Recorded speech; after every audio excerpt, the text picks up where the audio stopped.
छत्तीसगढ़ के चुनावी रण में इस बार बिलासपुर संभाग की भूमिका सबसे महत्वपूर्ण होगी।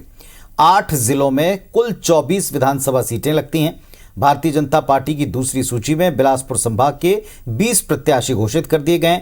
इसमें सांसद और बीजेपी प्रदेश अध्यक्ष अरुण साव को लोरमी से टिकट मिला है। पूर्व मंत्री अमर अग्रवाल जो पिछली बार हारे थे, उनको फिर से बिलासपुर सीट से उम्मीदवार बनाया गया। पिछले चुनाव में शैलेश पांडे ने उनको पटखनी दी थी। आधा दर्जन पूर्व मंत्री और सीनियर नेताओं पर पार्टी ने एक बार फिर भरोसा किया है।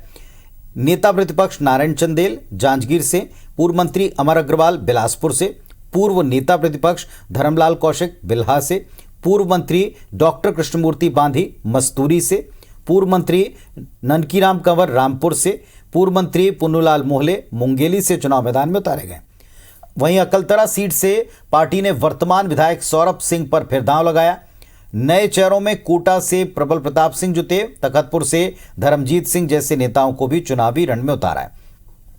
धर्मजीत सिंह ने हाल ही में भारतीय जनता पार्टी को ज्वाइन किया है। इसके पहले जेसीसीजे के टिकट पर पिछली बार वो जीते थे। बेलतरा सीट पर पेंच फंसा है। मौजूदा विधायक रजनीश सिंह का टिकट होल्ड किया गया है। अब ये टिकट कंफर्म होता है या नया चेहरा होता है, इस पर देखा जाएगा। कुछ जातिगत समीकरणों का पेंच फंसना बताया।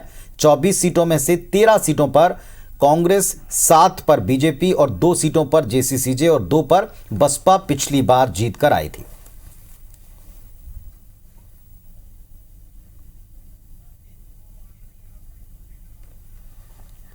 तो बिलासपुर संभाग की चुनावी सीटों के लिहाज से भारतीय जनता पार्टी एक कदम आगे चल रही है।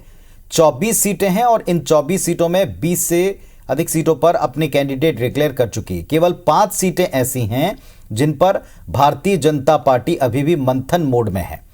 बाकी की 85 सीटों पर सभी प्रत्याशी उतारे गए और इसमें बिलासपुर की ज्यादातर सीटें बीजेपी ने कवर कर ली। लेकिन बड़ी बात यह, पूर्व मंत्री और हारे हुए चेहरों को यहां से मौका मिला है।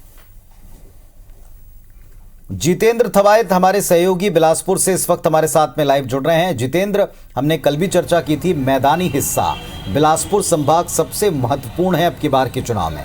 बड़े उलटफेर की गुंजाइश यहां से बीजेपी मानकर चल रही, लेकिन जो पिछली बार हारे कांग्रेस का और खासतौर पर मुख्यमंत्री जी का रिएक्शन आपने सुना होगा कि जो पिछली बार के हारे चेहरे हैं, सो कॉल्ड दागी चेहरे हैं, उनको ही पार्टी ने उतारा। ये मजबूरी है या लोकल स्तर पर युवा नेतृत्व की कोई कमी है या मजबूत स्ट्रेटेजी, क्या देखते हैं आप?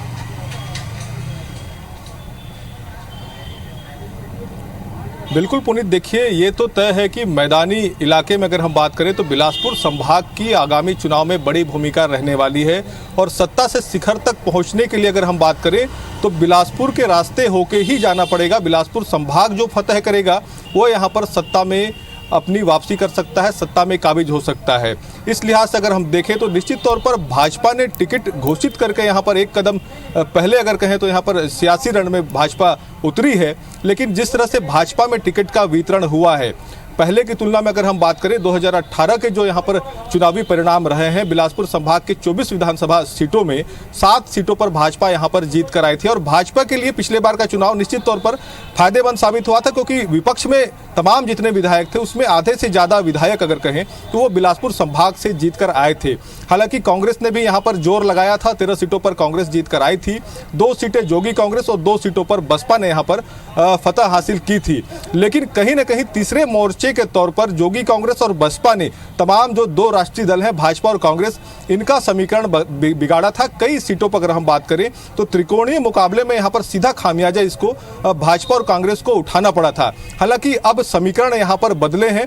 जोगी कांग्रेस की जो भूमिका है वो यहाँ पर कम हुई है। बसपा जरूर यहाँ पर फिर से सक्रिय हुई है। बसपा फिर से कई सीटों पर उसने अपने प्रत्याशी भी घोषित कर दिए हैं। लेकिन कहीं ना कहीं जिस तरह से कांग्रेस और भाजपा ने यहाँ इस बार जोर लगाया है, ऐसे में कांग्रेस चाहती है कि ज्यादा से ज्यादा सीट यहां से जीत कर आए, क्योंकि पिछले चुनाव के जो परिणाम रहे हैं, चाहे वो बस्तर हो सरगुजा हो, कांग्रेस ने यहां से अच्छी खासी लीड हासिल की थी। लेकिन बिलासपुर संभाग से यहां पर कांग्रेस को बहुत नुकसान हुआ था। त्रिकोणीय मुकाबले में यहां पर कांग्रेस को हार का सामना कई सीटों पर करना पड़ा था।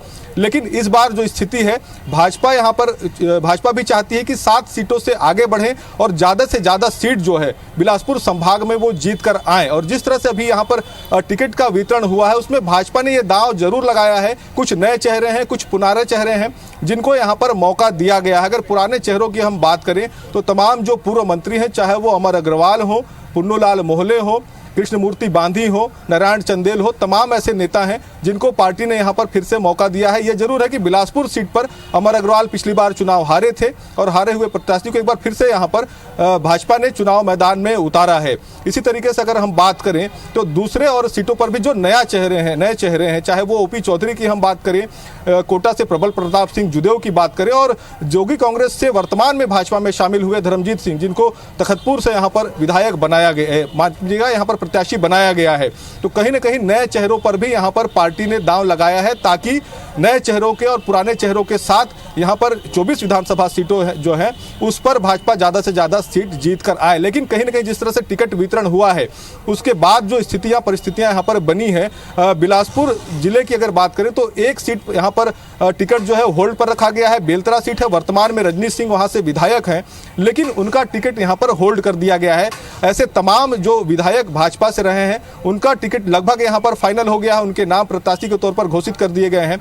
लेकिन बेलतरा सीट यहाँ पर पेच फंसा हुआ है भाजपा का, और इसके पीछे जो समीकरण अब सामने आता है, क्योंकि लगातार हमने देखा है कि जिस तरह से प्रत्याशियों की घोषणा हुई है इसमें जो नए नाम सामने आए हैं, चाहे कोटा से हम बात करें प्रबल प्रताप सिंह जुदेव की, धर्मजीत सिंह जो तखतपुर से यहाँ पर विधायक है, अकलतरा से सौरभ सिंह विधायक है, सुयोग्यता सिंह जुदेव जो चंद्रपुर से विधायक हैं, तो जो ठाकुर समाज से अगर बात करें तो यहाँ पर 4 प्रत्याशी पहले ही उतारे जा चुके हैं। रजनीश सिंह भी उसी समाज से आते हैं। ऐसे में जिले में अगर एक साथ जितेंद्र जो आप बता रहे हैं कि जातिगत समीकरण की वजह से वो बेलतरा सीट के ऊपर नाम अभी फंसा हुआ है, लेकिन एक छोटे सवाल का जवाब दीजिएगा। ये जो आपने जितने भी नाम बताए हैं इनमें से कांग्रेस पार्टी का कहना है कि ये पुराने चेहरे हैं और पिटे मोहरे भी उन्होंने कहा है। क्या कांग्रेस के लिए इस लिस्ट के सामने आने के बाद चुनौतियां कम हो जाएंगी या बढ़ जाएंगी? क्योंकि पिछली बार यही एक संभाग था जहां बड़ा उलटफेर था, जहां जो सीटें 15 सीटें बीजेपी को मिली थी ज़्यादातर इस हिस्से से आती हैं, बाकी पूरा सरगुजा, पूरा बस्तर ये कांग्रेस ने स्वीप किया था।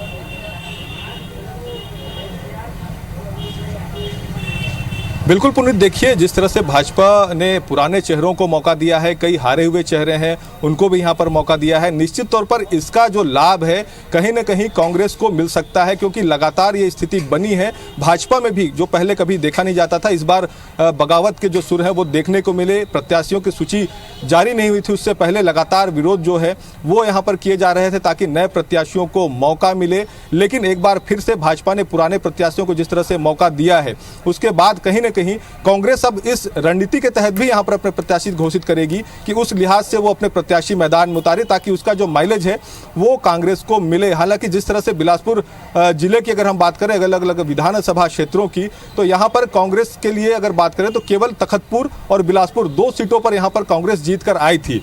ऐसे में जो बाकी और 4 सीट हैं यहां पर भाजपा को जीत मिली थी। ऐसे में अब जब कांग्रेस प्रत्याशियों की घोषणा करेगी तो कांग्रेस इस बात का जरूर ध्यान रखेगी कि इन सीटों पर जिताऊ प्रत्याशी जो हैं वो उतारे, क्योंकि जैसे कोटा की हम बात करें तो कोटा में जोगी कांग्रेस की रेणु जोगी यहां पर जीत कर आई थी, लेकिन अब जब यहां पर जोगी वर्सेस जुदेव का एक समीकरण यहां पर देखना होगा, थोड़ा इंतजार करते हैं कांग्रेस की लिस्ट का, चाहे बसपा का प्रभाव हो चाहे जेसीसीजे का असर हो। अब की बार स्थितियां बदली हुई तो हैं, साथ में बीजेपी ने उन्हीं चेहरों पर दांव लगाया है, तो कांग्रेस पार्टी क्या उनके सामने पुराने प्रतिद्वंदी उतारेगी या नए चेहरों को तलाशना पड़ेगा?